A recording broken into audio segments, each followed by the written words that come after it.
अभिनंदन, आभार और बहुत बहुत स्वागत है दोस्तों रियल न्यूज़ नाम के इस यूट्यूब चैनल पर। और मैं हूं आप सबका अपना रुपेन आर शाह।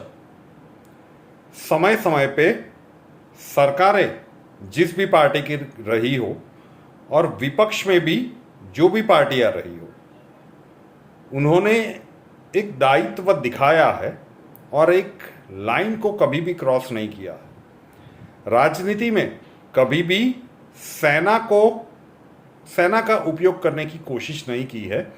इतनी समझदारी, इतनी जिम्मेदारी, इतनी मैच्योरिटी अभी तक आज़ाद भारत के इतिहास में सभी विपक्षी पार्टियों के नेताओं ने, प्रमुख नेताओं ने जरूर से ये निभाया है, चाहे वो विपक्ष किसी भी पार्टी का हो।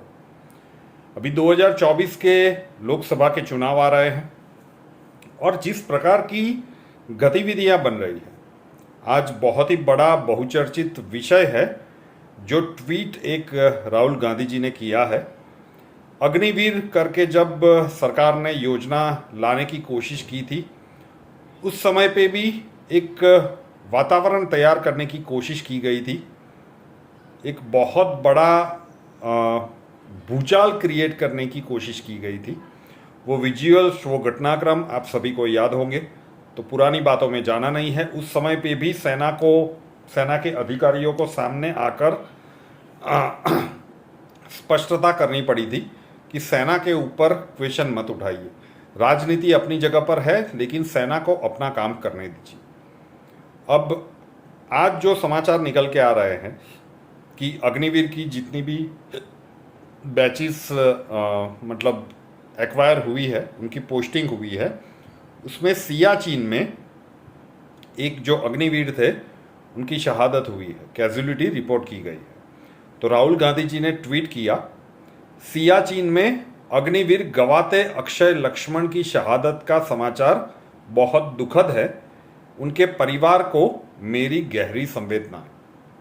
अगर इतना सा ट्वीट होता तो ये सच में एक विपक्षी नेता के तौर पे एक बहुत बड़ी संवेदना मानी जाती, क्योंकि सरकार की ओर से किया जाए वो जो भी हो, लेकिन अगर विपक्ष का नेता ये अगर ट्वीट करता है, अगर इतना ही ट्वीट होता, लेकिन यहाँ पे वो रुके नहीं और फिर उन्होंने इसी ट्वीट में आगे लिखा कि एक युवा देश के लिए शहीद हो गया।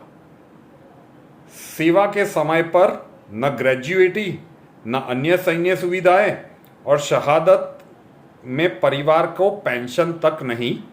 अग्निवीर भारत के वीरों की अपमान की योजना है। आरोप तो ये मनगढ़ंत तरीके से लगा देते हैं, कुछ भी, संसद में भी, संसद के बाहर पे भी और सोशल मीडिया पे भी। तो ये तो इन्होंने ट्वीट लगा दिया और फिर वहां से बहुत सारा ये चर्चा में आ गया और इन्होंने तो आरोप लगा दिया कि ये भारत के वीरों की अपमान की योजना है। तो फिर से सेना को कहीं ना कहीं घसीटने की कोशिश की जा रही है। और जब ये बहुत चर्चित बन गया तो फिर सेना को एक ट्वीट के साथ सोशल मीडिया पे ही आने पड़े। बहुत लंबा है। उन्होंने स्पष्ट रूप से कहा कि इंडियन आर्मी है वो, जो भी अग्निवीर, मतलब इंग्लिश में है, मैं आपको अंग्रेजी में, हिंदी में रूपांतरित करके सुनाता हूँ कि जो कुछ भी हुआ है हम उनके साथ दृढ़ता के साथ खड़े हैं और किसी भी प्रकार के ऐसे भ्रामक प्रचार जो सेना के बारे में किए जा रहे हैं सोशल मीडिया पे, उसने हमें बाध्य किया है कि हम ये उनको क्या मिलने वाला है वो यहाँ पे प्रकाशित कर रहे हैं। और उसके बाद उन्होंने पूरा चिट्ठा भी दिया कि non contributory insurance sums amounting to ₹48 lakhs Seva Nidhi contributed by the Agniveer 30% will equal matching contribution extra gratia of 44 lakhs और फिर 13 lakhs till the completion of 4 years। और आर्मी का जो फंड है उसमें से 8 lakhs और उसके बाद जो इंस्टेंट सहायता दी जाती है उसमें से 30,000। तो पूरा ब्यौरा सेना को वहाँ पे देना पड़ा कि 1 करोड़ से ज़्यादा का राशि इनके परिवार को मिलेगा। और राहुल गांधी जी ने ट्वीट कर दिया उसके बाद सोचिए कि भारतीय सेना की ओर से ये खुलासा करना पड़ा, तो जो भारत के इतिहास में अभी तक नहीं हुआ।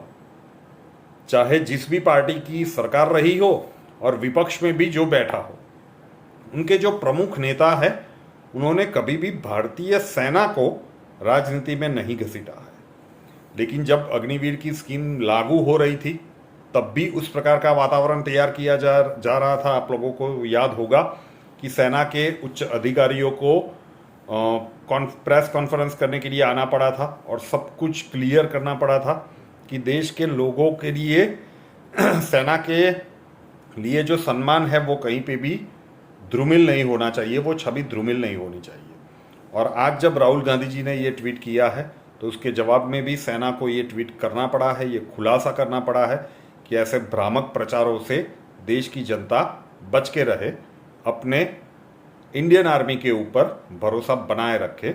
जो कोई भी शहीद हुआ है बहुत ही यंग थे, तो भारतीय सेना उनके साथ दृढ़ रूप से खड़ी है।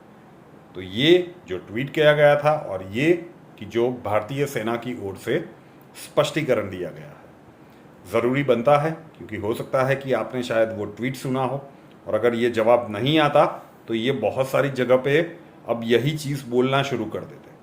बहुत सारे राजकीय पॉलिटिकल ट्वीट्स भी आए थे, वो अपनी जगह पर है, लेकिन जब भारतीय सेना ट्वीट करके कहती है कि ये ब्यौरा है, और ये क्यों इनको देना पड़ा, क्योंकि ये करके फिर राहुल गांधी जी, आपको पता है कि अदानी के संदर्भ में भी क्या हुआ, कागज़ के प्लेन भी उड़ाए गए, राफेल के बारे में भी कहा गया, हर लेक्चर में यही बात करो, कहीं पे भी जाओ यही बात करो, तो फिर ये फिर से शुरू हो जाते लोकसभा के चुनाव तक। तो इसीलिए शायद आज ही के दिन ये स्पष्टता भारतीय मतलब इंडियन आर्मी की ओर से करनी पड़ी। खबर ऐसी थी कि पूरी जानकारी आप लोगों तक पहुंचनी चाहिए थी, तो वो यहाँ पे हमने प्रस्तुत करने की कोशिश की है। वीडियोस पसंद आते हैं तो वीडियोस को लाइक कर दीजिए, आपके जितने भी अपने हैं और सोशल मीडिया है वहाँ पे शेयर कीजिए। रियल न्यूज़ नाम के इस परिवार के साथ नहीं जुड़े हैं तो जुड़ जाइए, साथ वाला बेल आइकॉन दबा दीजिए और उसके बाद 3 ऑप्शंस आएंगे, ऑल के ऊपर क्लिक कर दीजिए ताकि हर नए वीडियो की नोटिफिकेशन आपको सबसे पहले मिलती रहे। नए वीडियो के साथ फिर मिलेंगे। जय हिंद।